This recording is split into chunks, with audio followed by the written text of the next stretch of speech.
unashuka shuka, utukufu wa Bwana unashuka,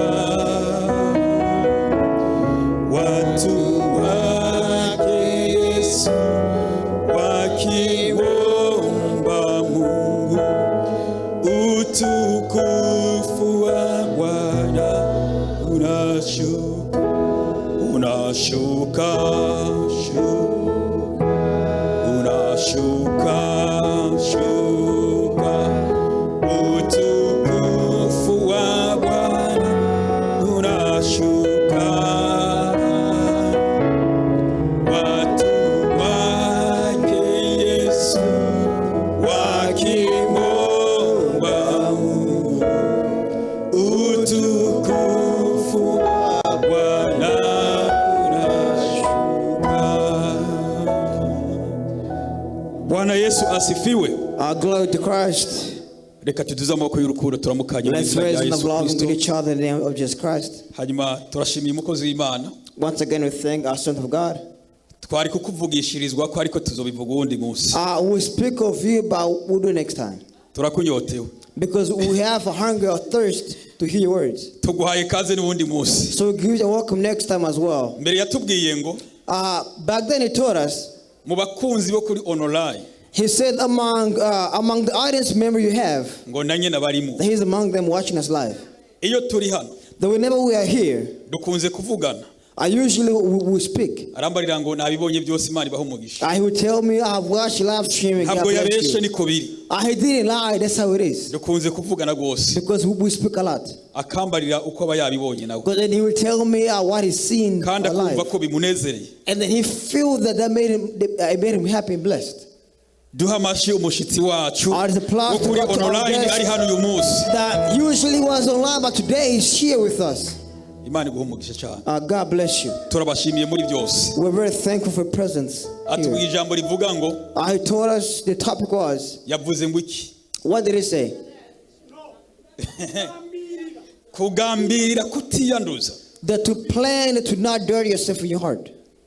Icyaha gihera mu mutima. Because a sin starts in your heart. Iyo hageze igihe icyaha giseruka ku muntu. Because whenever the sin can be seen to a person, Gihera mu mutima. it began in the heart. Ntabarakura ko n'umunwa. Before they speak of that sin or take action on that Ibyiyumviro sin. gusa But just the thought itself. ni icyaha. The thought itself is sin. Pawulo ariko yavuze That's what Paul said. mu Batesaloniki. You read Thessalonians, that's what Paul said. Mwiyambure n'ivyumviro bibi byose. They said, take off even the bad thoughts or bad desires. Sigura ko icyaha rero gihera mu mutima. Meaning that the sin, it begins in the heart first before it's proud. Tugambirire kutiyanduza. So let's plan to not dirty ourselves. Imana ibahezagiye. God bless you and God bless Hanyuma you. tudatebeje, Without going too long, nagira nsome mu gitabo ca Yosuwa. we're going to read in Joshua. Ndasoma igice ca 9. Joshua chapter 9. Ndasaba Damiye udusomere kuva ku murongo wa mbere ugeze kuri 6. David is going to read from verse 1 until 6. Ucu simba kuri 22 ugeze 23. And he's going to jump onto 22 and to 23. Yosuwa, igitabo ca Yosuwa 9. Again, that is Joshua chapter 9, verse 1 to 6, 22 to 23. Dusome mu izina rya Yesu Kristo. Yosuwa 9 guhera kuri 26 turasema kuri 22 tubandanye.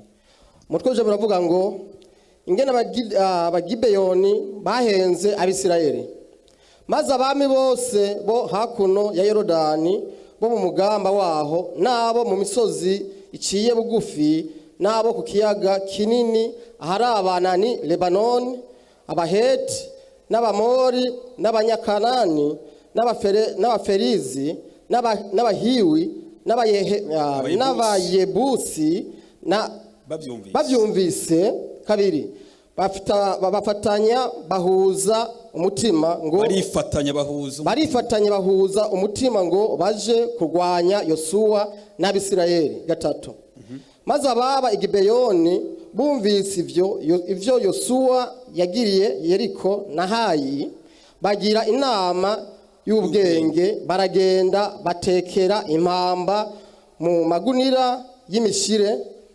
baziremeka indogoba zabo bo n'imikuza y'insato ya vino y'imishire yatabutse isanikiriye.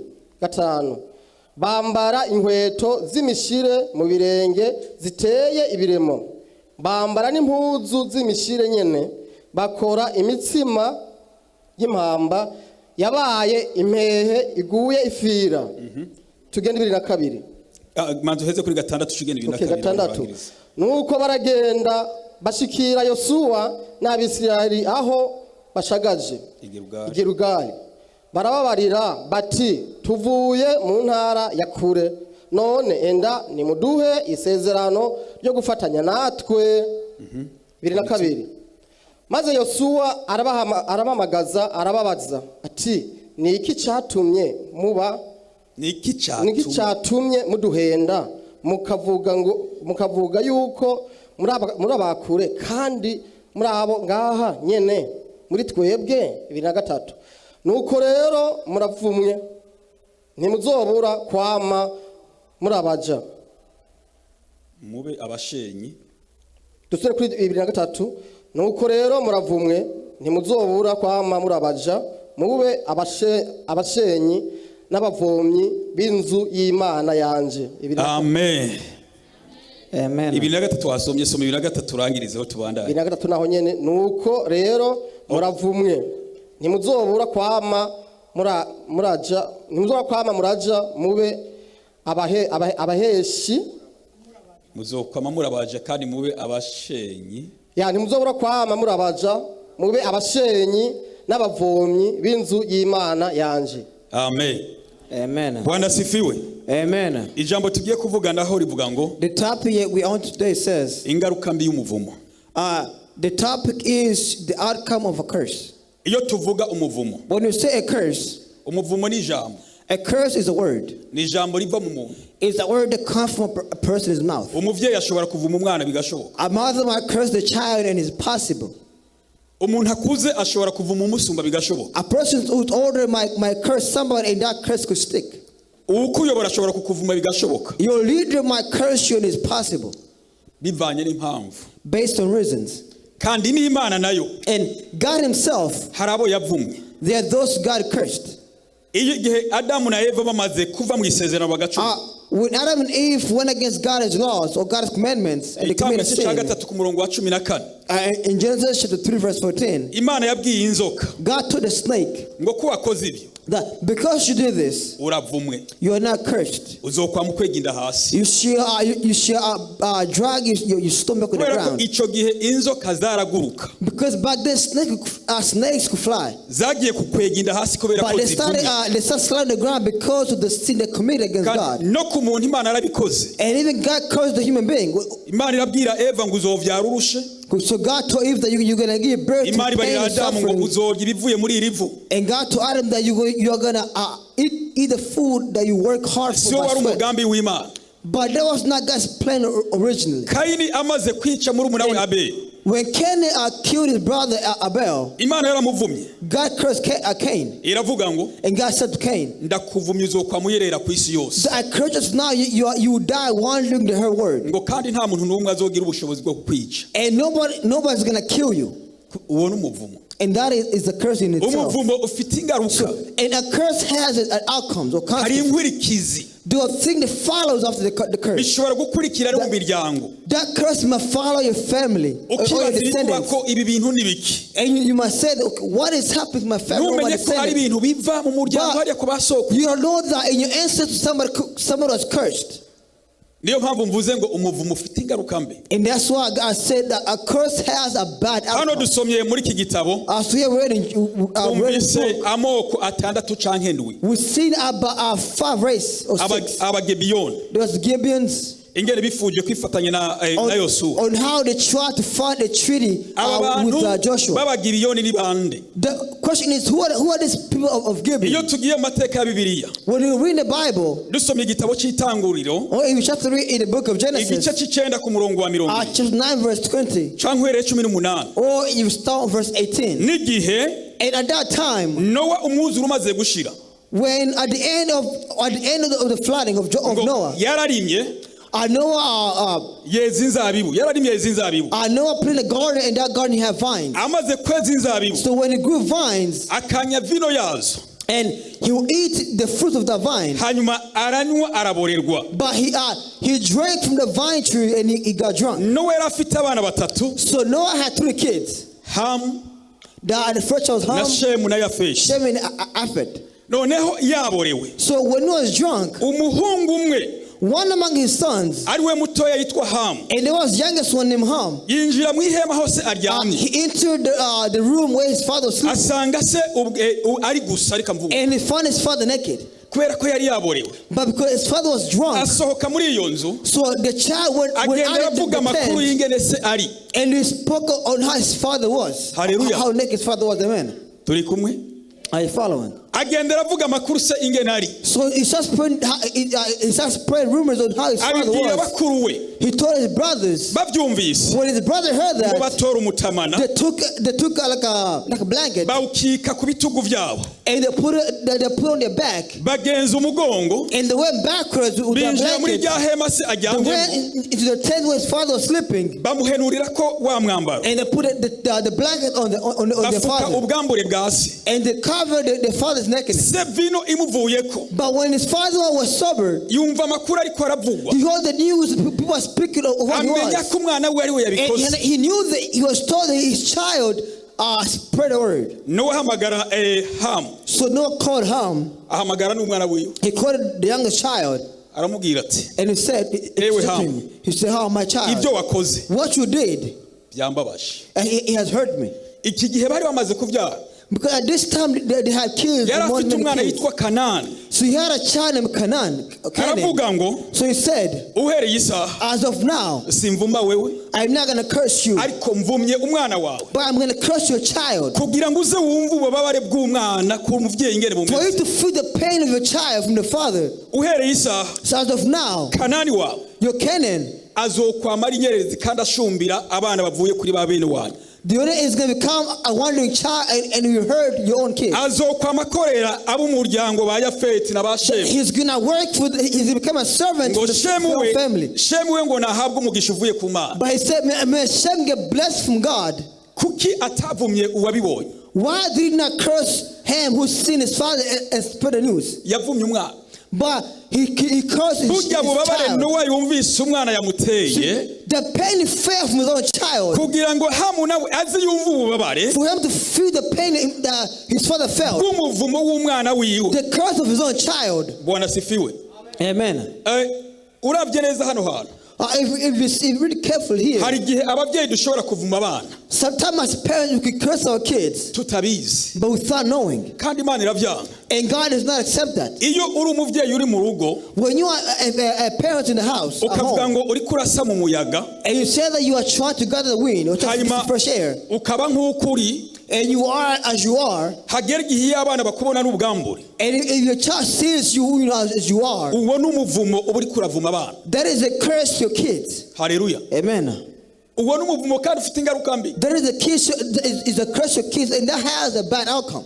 Abenshi muca muvuga ngo hari izuba reka nigira uko. Many say, outside fresh air, let me go outside and get some fresh air. Ariko n'umuvumo. But to do that is a curse to your kids. Iyo umwana babaza umuvyeyi, Because when a child hurts a parent, umuvyeyi abura amahoro. and a parent does not find peace, Kenshi rimwe na rimwe udosanga abavyeyi bavuga ngo nawe abuvyaye baze bakugire nk'uko ngize. usually the parent say that let the kids, let your child do the same you did to me. Nabonye umuvyeyi yavumye umuhungu wiwe. I see that a parent wants to curse their own Uwo son, muhungu yapfuye ari inyererezi. and the son died a wandering child. Kubera ko uyo muhungu Why? yakunda gukubita nyina yaborewe. Because the child loved to beat the mother when she was drunk. Nyina namubwira ngo the mother irungirira said- nawe uzokwamugirirwa And ivyo. God said, what she did to me, I wish for it to happen to you as well. Bwana sifiwe. Amen. Umuvumo uvuye mu kanwa k'umuvyeyi urafata. A curse from the mother, a curse from a parent's mouth can stick. Nowa amaze kuvuga ivyo, So when Noah said that, wa muhungu wa Hamu Ham's child, ari we Kanani, who was Canaan, ava mu muryango wabo, she left his family yinjira igihugu cy'i Kanani. and into the seed of Canaan. Yinjiye igihugu cy'i Kanani, Once into the seed of Canaan, abayo, he lived there, abyara abana ndwi, and he gave birth to 7 kids. aribo bavuyemwo amoko ndwi, And those kids became the 7 ariyo race, twasomye hano Abahivi, which we read Abayebusi that n'Abagirugashi I read aya moko yose uko arindwi only 7 race of yavyawe na Kanani. They were descendants of Canaan. Ku mwana yagize gute? To God, what they did to God? Ku mwana yavumwe. Because he was cursed from God. Bwana sifiwe. Amen. Iki gihe rero, so at this time, kuko aba bantu batatu nibo bakomotswe ko n'abantu bose batuye isi. Because these 2 people gave birth to descendants of the world. Imana iritegereza. So God looked. Bujya bwoko bumaze kugwira. See, when they were sowing people in the word, Imana ibona ko bufite inkomezi. God seen they have power, they are strong. Baciye bavamo abamindwi nyene. Because from those nations they have some kings. Imana iravuga ngo kino gihugu canje. So God said, my city gituye mu bwoko buvumwe. There has race of curse. Ninde yoshobora gushitsa isezerano ryawe? Who can fulfill my promise? Kugira ngo ubu bwoko canke ubu bwoko buve muri iki gihugu cyawe. Enough for this people to leave my city. Ngo Imana iritegereza. God looked, irazunguruka, and God looked around, itereza amaso ahitwa Iharani, and God looked at a place called Iharani. Ibona umugabo yitwa Aburahamu, and God saw a man named Abraham. Abaho bose basenga ibigirwamana. The oldest one that see the worship idols. Imana ibona mu mutima wiwe, but God saw in a ari kurondera ikindi kintu cyo gusenga. That he was seeking a different God gitandukanye that was different n'ibyo abavyeyi basenga, from what his parents were worshiping. Imana ibona Aburahamu.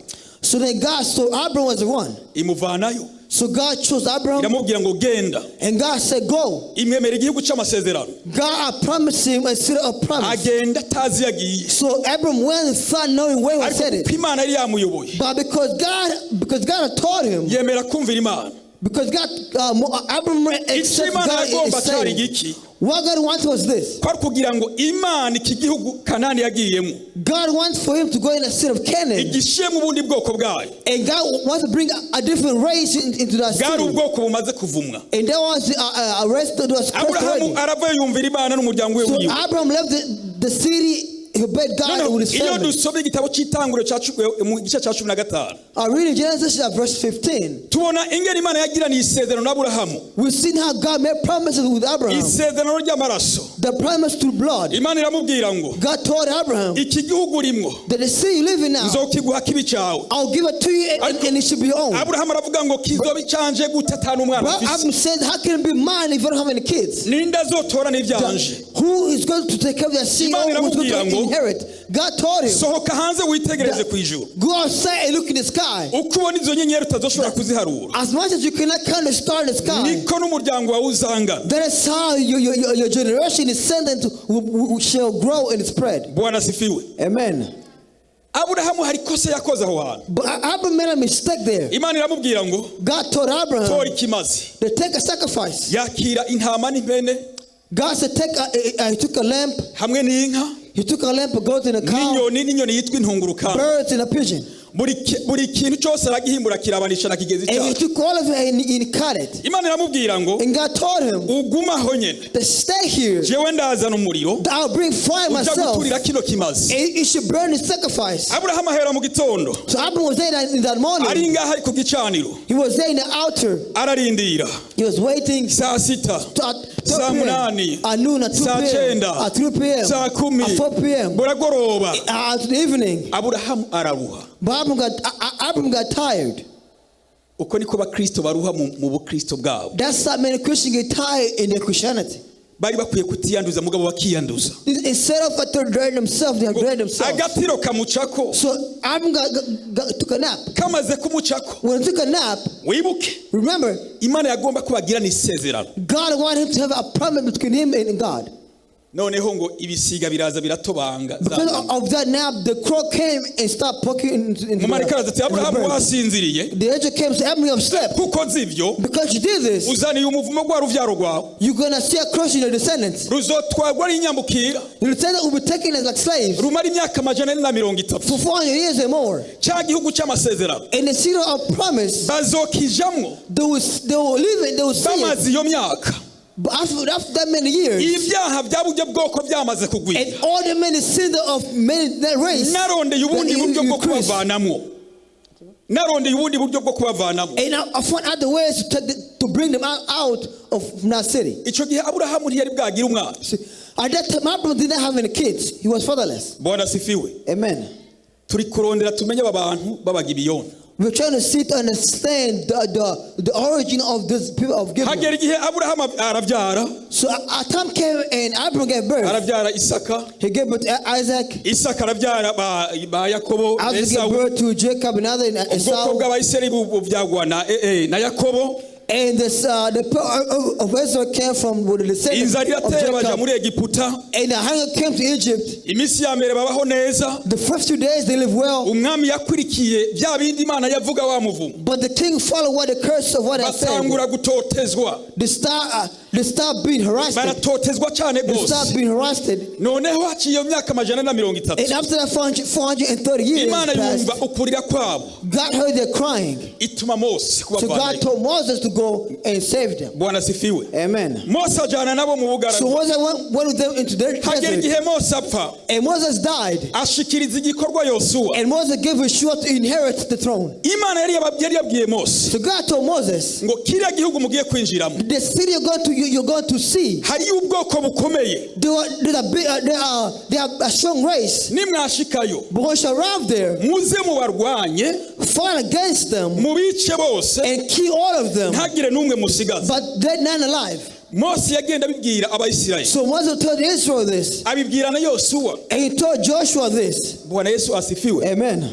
So Moses passed away, and Joshua inherited to become a leader. Joshua brought the people in the city of promise, in the land of promise.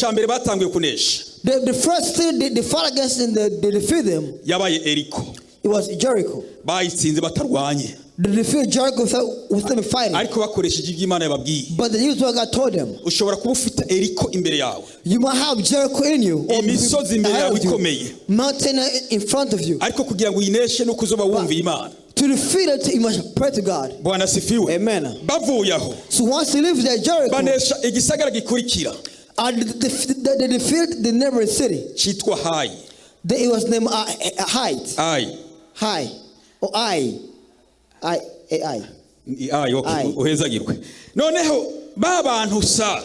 the people of Gibeon, the Gibeonites, they were the descendants of Ham. There was Canaan. Are you following? So when they heard this, kingdoms started against each other. But the Gibeonites heard the news of what Israel did and what God did for them.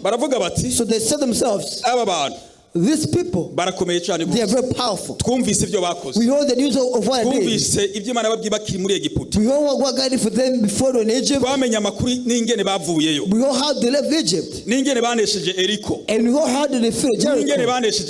And how they defeated Ai. So they got together. The Gibeonites got together, so let's come. Let's get together. The Bible said that they did an assembly of what? They did an assembly of wise. Are you following? So they did an assembly so they can go and fight against Joshua. But this put on the Gibeonites, they say, this people cannot be touched. But what can we do is this. But let's go and mix ourselves among them. Let's do what? Let's go and be like them or join them. The third city Joshua was going to attack was the city the Gibeonites were living in. So they left after they left the assembly. But they have plans to save their own people. So they look for old clothes. They look for sackcloth that was torn. They look for sandals that was old. And they look for food that's very old. So they gathered together the food. And they went.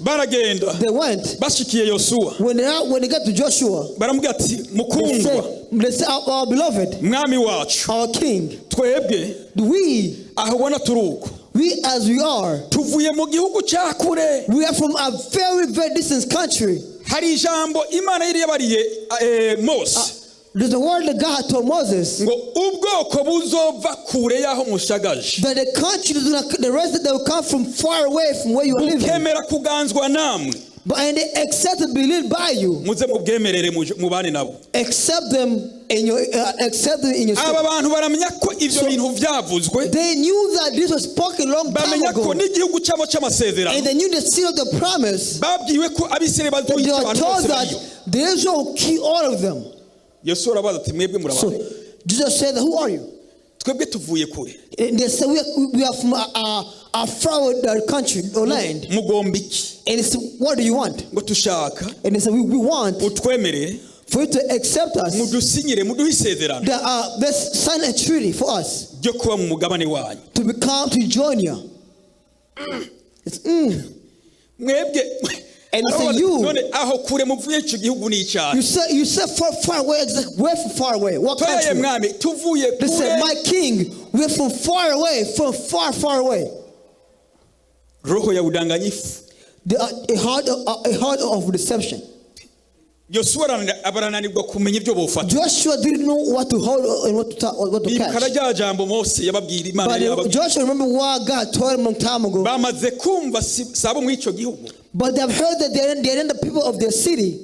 But what they're giving us are looking for. They are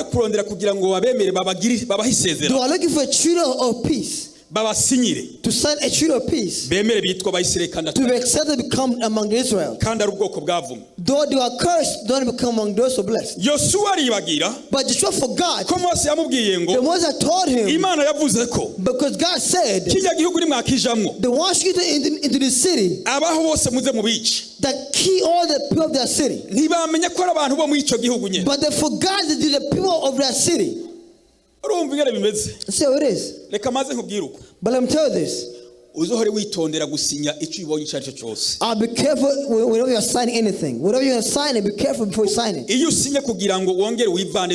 Because when you're signed, to revoke that signature is very hard. When you sign a contract, they will tell you, for you to revoke this contract, they will charge you money or cash, whatever. So, once they sign the treaty of peace, God said, because you did this, God said, if you kill them, the curse will be against you as well. On verse 14 says, the Israel accept what the Gibeonites told them. But they did not consult God. So they signed a treaty of peace with the Gibeonites to live with them. Amen. Hallelujah. Amen. Igihe cyose Imana usiguza Imana hari kibazo winjiyemo igihe uhuye n'ikibazo cyo cyose. Always consult God whenever you go through something.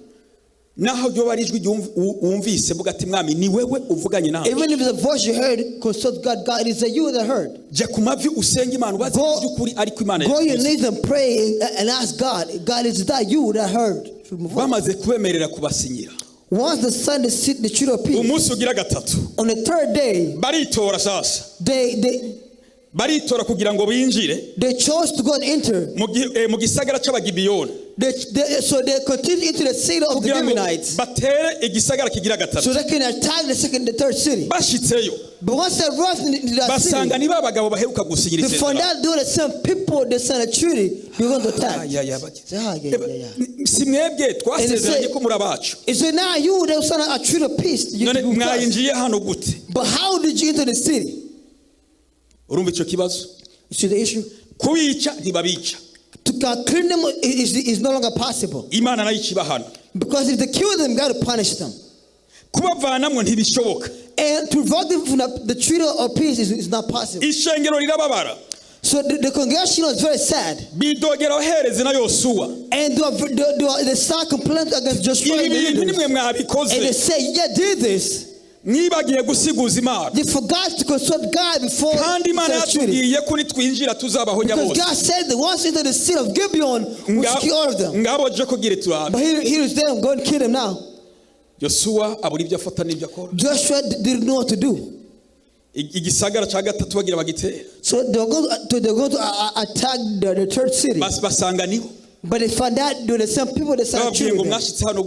They say, how did they get here? Mutama Yosuwa. They say, elder Joshua. Waje tukubwira ko tugomba kugiranira isezerano. We came to ask you for a treaty of peace. Ntibarayiruduhaye none. But did you not send for us? Ikindi turondera ko nigiki. What exactly do you want from us? Tugira uko ugomba. But do as you want. Do as you want upon us. Watwemereye ko tuba mugabane w'Abayisirayeli. But you said that we could live among the Israelites. Niwo murongo wa 22 badusomeye. Here is the verse 21 read. Ngo Yosuwa arabahamagara arababaza. So Joshua called them and he asked them. Niki cyatumye mudukorera ivyo? The one made you do this. What made you do this against us? Guhera isaha. And said, as of now, muravumwe. You are cursed. Muzokwama murabaja bacu. You become our servants. You serve us. Kubera ko mwaduhenze. Because you lied us. You lied mube abashenyi. And you become woodcutters. Mube abavomyi kandi. You'll be water carriers. Bo mu ngoro y'Uhoraho. In the temple of God. Ntiyari gushobora kubica. But he could not kill them. Hallelujah. Amen. Aha biratwereka iki? Here's like, what does it show us? Iyo usomye imirongo yose. When you read in all these lines, ubonamwo impemu mbi z'abagibiyoni zihumanye. You see bad spirit for the giveness they had. Bishika nko kuri 4. About 4 of them. Bwana sifiwe. Amen. Bivanye n'amajambo bagiye baravuga. Because of what they have said. Iyo usomye kuri umurongo wa 4 wa 6. If you read on verse 4 and verse 5. Usanga ni ijambo umwuka wo kwiyoberanya. You see that it was like a heart of deception. Hallelujah. Amen. Kuko bariyoberanije. Because they deceived, they tried to mix. Iyo usomye kuri uyu murongo w'indwi n'uw'umunani. I read verse 7 and 8. Usangamwo impemu yo kwicisha bugufi. You see a heart to be very humble. Hari umukristaza. There's some Christians that come to you. Nukuri James. They say, hey James. Nukuri ndagukunda. Imana I love you. May God bless you. Ndagukunda cyane. I love you. I like you so much. When you do your work. Imana iguha umugisha. May God bless you. Uwo muntu akagomba no kuzura. But they fill with the spirit. Mugabo atuzuye. But unfortunately they don't fill with the spirit. Iyo ni impemu yo kwiyoberanya. That is a heart of deception. Niko babigenjeje. And that's what they did. Umuntu tukamubona ko ari umukristo. You see a person is a Christian. Umuntu akaboneka nk'umukozi mwiza. They are a good son of God. Kugira ngo uzomenye nibiva imbere. For to know them it's very complicated. Kandi iyo muheje kuganira. And once you finish talking. Agashika handi. And they go at the place at the locations. Akuremera ko nayo mutavuganye. They'll say things you didn't even say. Impemu yo kwicisha bugufi. See, a spirit of being humble, a humble spirit.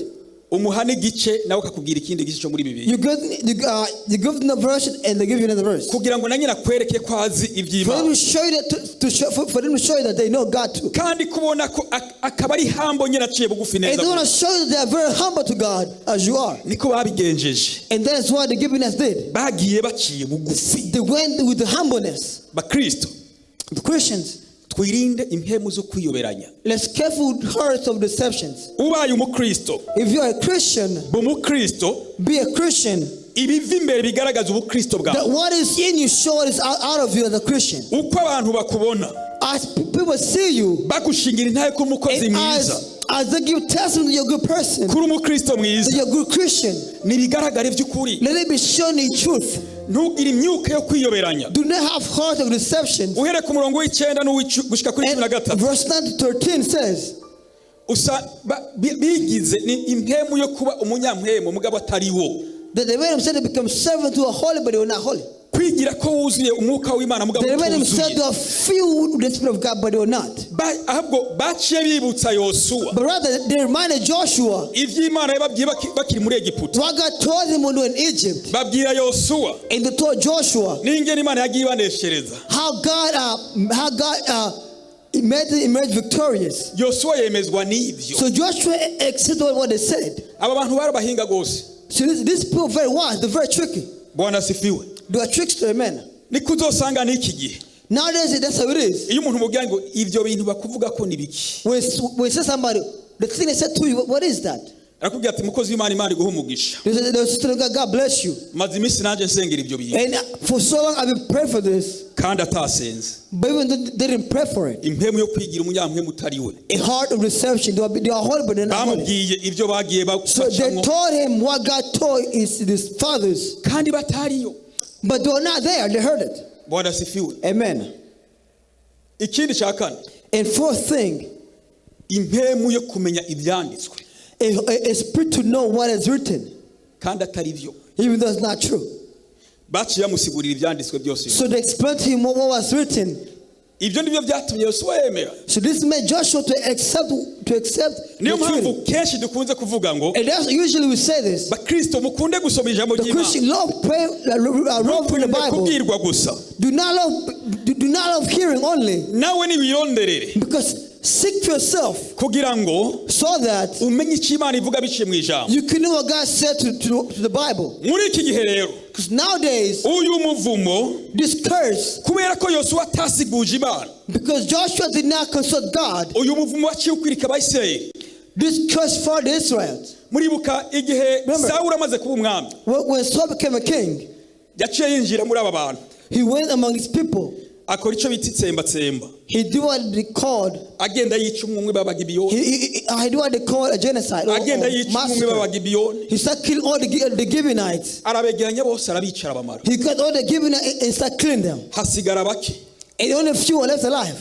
Sawuli aribagira. But Saul forgot. Kwimana babwiye badakwiye kubica nibabica bazogira amagoro. Before God said that they should not kill them, and if they do, they should see punishment. Sawuli amaze gupfa. So when Saul died, Dawudi aja ku ngoma. King David came to the throne. Dawudi agiye ku ngoma. When David came to the throne, hatera inzara. A hunger came. Ico ni icyaha Imana ari kubisa Abisirayeli. That was the curse God brought against Israel. Inzara imara imyaka 3. And the hunger lasted for 3 years. Abantu barapfa n'inzara. People died out of hunger. Dawudi aragenda.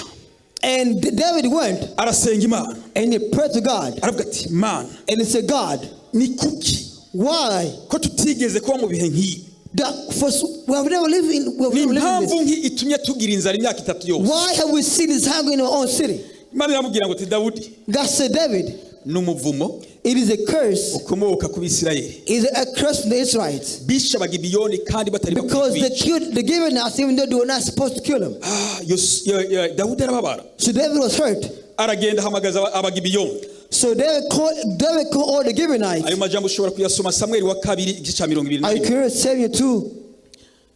Samuel wa 2. You can read in 2 Samuel 21. Verse 21. Uhere ku murongo wa mbere. Chapter 21 verse 1. Dawudi aragenda. So David went. Ahamagaza b'Abagibiyoni. He called all the Gibeonites. Yemwe bene data. And he said, my brothers, byukuri truly twamenye ibibazo turimwo. We have heard the issue we're going through. Ko twabitewe n'uhoraho kubera mwebwe. But because of you, we're going through this. Kubera umwami Sawuli yishe ubwoko bwanyu. King Saul killed your race. Yibaza ngo ariko aranezereza Imana n'Abisirayeli n'Abayuda. He was pleasing God, the Judah and Israelites. Turabinginze. We're begging you. Ni mudusabe ibyo mugomba byose. Ask us whatever you want. Turabibahereza. And we should fulfill it. Namba ari feza. With his money. Turiteguye kuzibaha. We should give it. Namba ari zahabu. With his gold. Turiteguye kwibaha. We should give it to you. Ico mugomba cyose. Whatever you desire. Turiteguye kukibaha. We are prepared to give it to you. Abagibiyoni bagize muri izanye. So the Gibeonites say you make it easy to us. Tico tugomba. So they say what do we want? Amaraso ku yandi. We want blood for blood. Namba barishwa bacu. If our people are killed, tugomba umuntu yisha bacu. We want those who kill our people. Hicwa umuryango wiwe. And let his descendant be killed. Agize ye. He say yay. None mugomba bande. And they say, who do you want?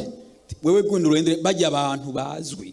And they say the ones who are known. Bagaciro bo mu muryango kwa Saul. Those who are known in the King Saul's family. Ubatuzanire. Bring them to us. Dawudi aragenda. So David went. Mu muryango wa Saul. In the family, in Saul's family and his descendants. Atora abana babiri b'imisore beza. He picked two beautiful handsome men. Umugore yitwa Risipa. From the kids of a woman known as abo Sawuli yabyaranye n'uyo mugore. The ones because Saul gave birth to them. Atora n'abahungu batanu. And they brought other 5 young men. Bavyawe n'umukobwa wa Sawuli. Who are born from who are the grandkids of Saul. arabatwara bashira abagibiyoni. So he brought it to the Gibeonites. Nimubakorere uko mugomba kose. And he said, do as you want upon do as you want upon them. Kuko Abayisirayeli baciye mu isezerano. And that was the outcome because Israel went against God. Bakica abagibiyoni. And they killed the Gibeonites. Kandi Imana yababujije. Even though God had forbade to do so. Batora babagabo beza ndwi. So they took the 7 young men. Babamanika ku giti. And they got hanging on the tree. Basangagura ku biti. And they were hanging on the tree. Wa muvyeyi avyumvise abaze kubibona. And when the mother heard this, the mother when she heard this, ngo atora imikeka yiwe. She took her saddles. Agenda hamwe ku musozi babamanitse. And she went the mountain where they were hanged. Ngo amanura ya mivyimba. And she took their bodies. Amara amezi 3. And for 3 months. Ari ngaho kuri yo mivyimba. She was there on their body on the mountain. Isazi zigweko akama. And whenever the fly came on the body, she shoot them away. Ibikoko biyize akirukana. When the animal came, she would shoot them away. Dawudi ntiyamenye ivyo byose byabaye. But David did not know of this. Kubera icyaha cyakoze umuntu umwe. Because the sin was committed by one person. My brothers, icyaha gikoze umuntu umwe. A sin committed by one person gishobora konona ihanga ryose. Can destroy a nation. Gishobora konona urugo rwose. It can destroy a whole family. Gishobora konona ishengero ryose. It can destroy a church. Bwana sifiwe. Amen. Niyo mpamvu ijambo ry'Imana ryatubwiye ngo, that's why the word of God said, tugambirire kutiyanduza. Let's plan to not dirty ourselves. Tugume mu isezerano. But let's stay in God's promise. Dawudi avyumvise. When David heard this, bamubwira inkuru z'uwo mukenyezi Rispa. When David heard the news of his mother crying for his kids, for 3 months crying for the crops of her kids, David went. Asaba ya magufa bari batwaye Abafilisitiya ya Saul. David asked the bones the first have took. Na y'umuhungu we Jonathan. Even of his own kids that took. Bazana bateranya na ya magufa ya misore. He brought together for the young men. Bayahamba hamwe. And they bury it together. Uyu muvyeyi abona kuva impande y'ibivyimba. And this man then she left the corpse. Kubera ingarukambi iki? Because of the outcome of what? Y'umuvumo. Because the outcome of the sins. Bwana sifiwe. Amen.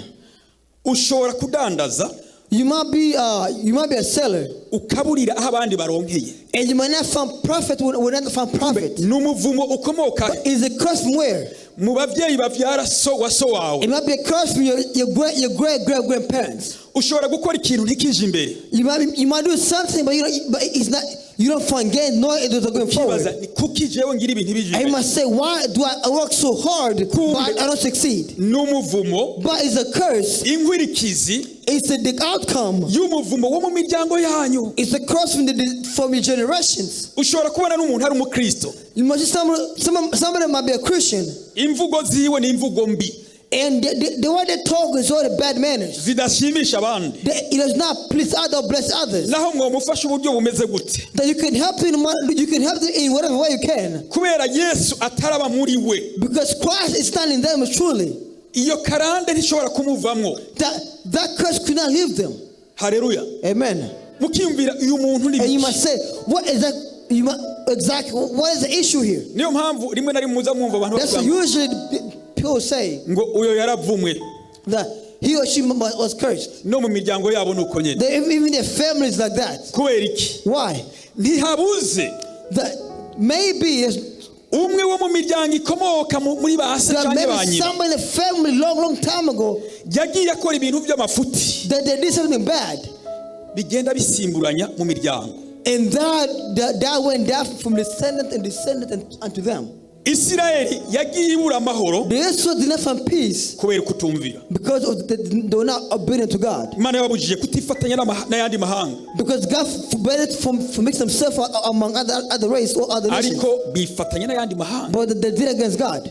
Bwana sifiwe. Amen. Nta kindi gishobora kukuvanaho uyo muvumo. Nothing can take that curse away from you. Nta kindi gishobora kukuvanaho iyo nkwirikizi. Nothing can take away from the outcome. Nuko wakira Yesu Kristo. It's for you to receive Christ in you. Akaba mu bugingo bwawe. And let him live in your heart. Ukavuga ngo Yesu. And say Christ. Uhereye uyu munsi. As of now. Nifuza kugendana nawe. I want to walk with you. Ukavuga ngo Yesu. And say Christ. Uhereye uyu munsi. As of now. Ngomba kukubona mu byo nkora. I want to see you in what I do. Ukavuga ngo Yesu. And say Christ. Uhereye uyu munsi. As of now. Ngomba mu mvugo zanje havemwo amajambo yawe. in my manner or in how I speak, I want to see.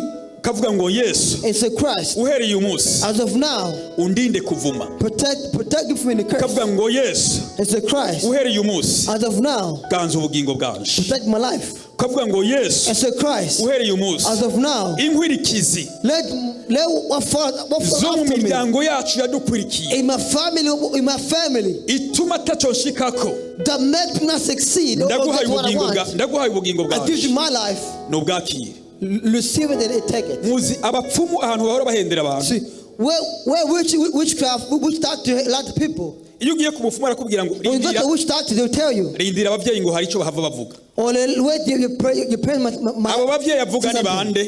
The parent says who? Ijya myuka yiwe. See, because the spirit that's on him. Igira connection n'imyuka yo mu miryango yanyu. Connection with the spirit in your family. Akakubwira ngo baraje kukwiyereka mu ijoro. And you say they'll come in your dreams or in your night. Iyo usinziriye. And when you are sleeping, utangura kubona inzozi z'ababandi uzi wo muryango bapfuye. You see dream of the ghosts in your families. Hari na bamwe batangura kwibwira. Men who come in your dreams and they'll tell themselves who they are. Umuntu akikangura unarenda rutanaka yarapfuye ngo turiko turavuga arambwira ibi n'ibi n'ibi. And they'll say I was asleep at night and I see those who died and they spoke to me. Ujya mupfumu we aba yabibonye. See, the witch doctor themselves, they saw it. Iyo usubiyeyo. And when you go back, akubwira bya bindi warayemo. They'll tell you what you see in your dream. Ko ariko abavyeyi bavuze. That's what parents said. Kubera yakoresheje iki? Because they did what?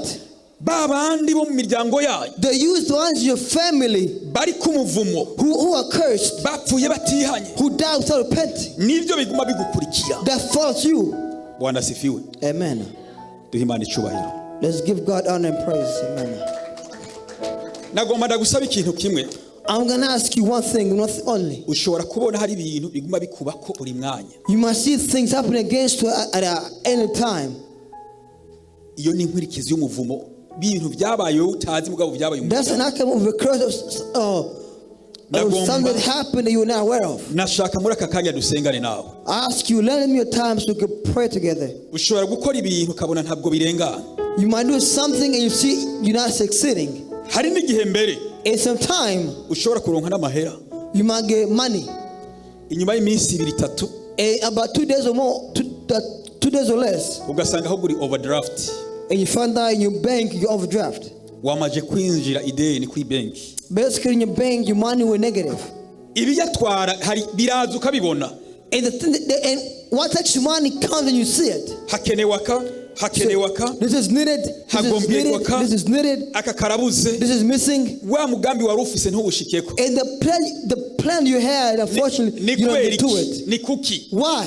N'umuvumo ni inkwirikizi y'umuvumo. It's the outcome of a curse. Bitemera ko that does not accept uba mu mugisha w'Imana. For you to live in God's blessing. Bwana sifiwe. Amen. Imana ibahezagire mwese mwumvise iri jambo mukaryiza. God bless all of you who heard words and accept it. Twagomba twirukana